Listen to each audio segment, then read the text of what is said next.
El presidente Martín Vizcarra, Renato, ha hablado sobre las tres fases, ¿no?, del COVID-19, o por lo menos cómo él lo está enfrentando. Esta primera fase es de lucha contra la pandemia y estamos en este momento, según lo que él ha manifestado, en ese momento. Pero ¿de qué se tratan estas tres fases que no son de corto aliento? Estamos hablando de inclusive el primer trimestre del año, hasta ahí llegaría la tercera fase. Vamos a conversar con el doctor Jorge Abel Salinas, es exministro de Salud y también experto en salud pública. Doctor Salinas, ¿cómo está? Mabel, ¿Qué tal, doctor? Renato, un placer estar con ustedes. Muchísimas Y ciertamente, los anuncios del presidente hoy día, van poniendo un panorama que, si bien es cierto, no debe ser exacto. Acuérdense que ante una pandemia y ante la situación no se puede ser tan exacto, pero evidentemente ya es un panorama de lecciones que debemos aprender. Lo primero, a lo que él se ha referido de la primera fase, esta fase en la que de aislamiento obligatorio, que ha sido drástico, duro, que todavía no lo terminamos, pero que sin lugar a dudas ha sido necesario. Ha sido necesario por el avance de la enfermedad y por las condiciones en las que estábamos.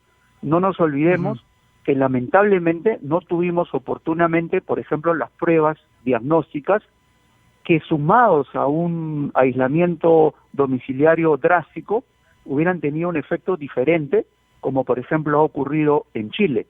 Entonces, es cierto, eso es un tema que más adelante se verá, pero que necesariamente hemos tenido que acatar y todos nos hemos sumado en ese esfuerzo. Han habido... Pero, por ejemplo, doctor, ¿pero le parece prudente que el presidente haya hablado de fechas? Él ha dicho, ¿no? A partir del 26 de abril, ¿cómo va a ser la vida después, a partir del 27? ¿Y ha dicho todo normal? No. Vamos a comenzar a nivelar gradualmente las actividades que puedan comenzar sin concentración masiva de personas, lento para evitar rebrotes. ¿Es una fecha prudente? Digamos, estamos hablando de 10 días.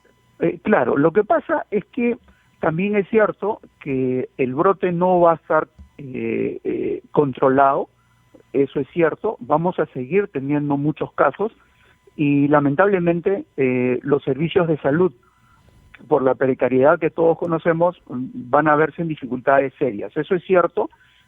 Sin embargo, entiendo que tampoco es viable desde el punto de vista socioeconómico, desde el punto de vista de la desatención de muchas enfermedades que lamentablemente se han dejado de cubrir durante este tiempo, y naturalmente otro impacto más de la propia pandemia que tiene que ver con la salud mental. ¿Qué quiero decir con esto? Que la gente, ahora ustedes estaban comentando una marcha de retorno hacia a Huancavelica. A Huancavelica. Y vemos cada día la gente que sale a las calles y que, si bien es cierto, son infractores, eso no cabe duda, también es cierto que es, en muchos casos, no en todos, porque hay sí quienes no entienden las razones, pero hay otros que tienen serias dificultades para tener el pan de cada día, para conseguir o ir a buscar un alimento o buscar cobrar algún dinero, y por lo tanto se desesperan y salen a las calles. Y esto se va haciendo incontenible. Esta marcha es una primera muestra de una reacción social que también hay que preverla. Y entiendo que el presidente de la República y el equipo que lo acompaña, en esa previsión es que han comenzado a decir que esto va a terminar. Entonces, entonces digamos que deben haber argumentos para poder justificar que en mayo las actividades comiencen a reactivarse paulatinamente, y ahí ya estaríamos entrando a la segunda fase. Yo no quiero comparar porque son realidades diferentes, pero sí un ejemplo es lo que está pasando, por ejemplo, en Francia, en donde el presidente Emmanuel Macron ya ha dicho cómo sería, ¿no? Ya ha dado ciertas pautas y ellos han extendido su cuarentena hasta el 11 de mayo, ¿no? Podríamos, él ha dicho, por ejemplo, que se van a reabrir las guarderías, las escuelas, no las universidades, pero que los adultos mayores o aquellas personas que tienen enfermedades crónicas se van a tener que quedar en casa, todavía guardar la cuarentena. ¿Podríamos especular, doctor, cómo sería en nuestro país? Sí, en realidad es mucho más difícil, cierto, por la precariedad, por ejemplo, de nuestro primer nivel de atención. Muchos de los pacientes crónicos, por ejemplo, que están siendo desatendidos ahora, a pesar de que se quiera decir que están siendo atendidos, eso en la realidad no está ocurriendo, no solamente en los hospitales públicos, también de la seguridad social, etcétera, hasta en los privados hay dificultades serias para atender a los pacientes crónicos, y eso es porque un primer nivel de atención donde deberían manejarse los pacientes crónicos más estables, entre comillas, no se da. Y no se da porque la situación, pues, alguien va a una posta, a un centro de salud pequeño y no encuentra lo que necesita y por lo tanto recurre a los hospitales grandes. Evidentemente va a tener que ir para una tercera fase de propuesta de cómo tendría que ser nuestro sistema de salud. Sin embargo, bueno, de hecho, vuelvo a decir... Ajá. Sí, no, concluya, por favor, doctor. No, y sin embargo, vuelvo a decir, pues, que si bien es cierto, no todas las condiciones sanitarias están dadas para decir que ya se controló la propagación del virus, también es cierto que hay otros factores que están apareciendo que podrían hacer incontrolable el tema del aislamiento. Entonces hay que ir sopesando y por eso es que hay que tomar este tipo de decisiones en mi concepto.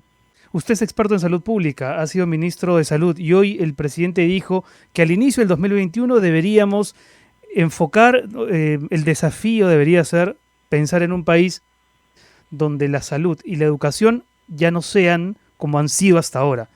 Yo quería preguntarle cómo debería ser la reforma de salud, qué cosas deberían desaparecer.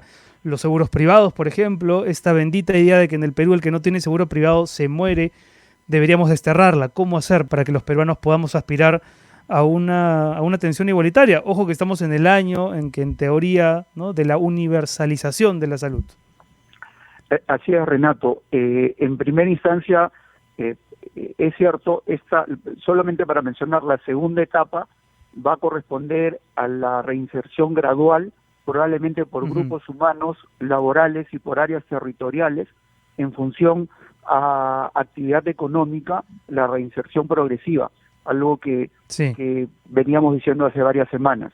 Luego de eso, y antes de la tercera fase, vamos a tener también que tratar de reconstruir lo perdido.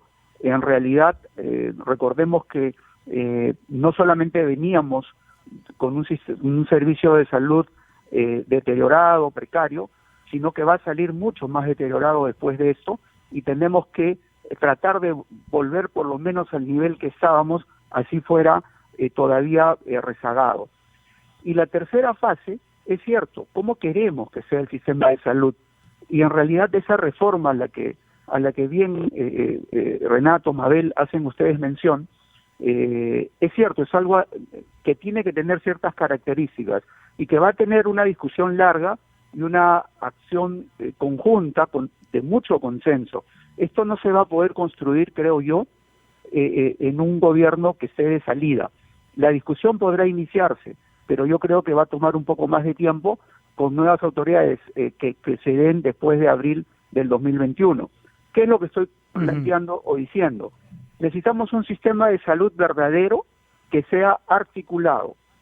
Si bien es cierto, lo ideal, como tienen algunos países, Costa Rica, por ejemplo, pudiera ser la seguridad social universal, que tiene que depender de que todos o la mayoría tengan un trabajo formal y los que no lo tengan sean subvencionados por el Estado. Eso es un tema distante, probablemente porque requiere de mucho desarrollo y poder económico del Estado.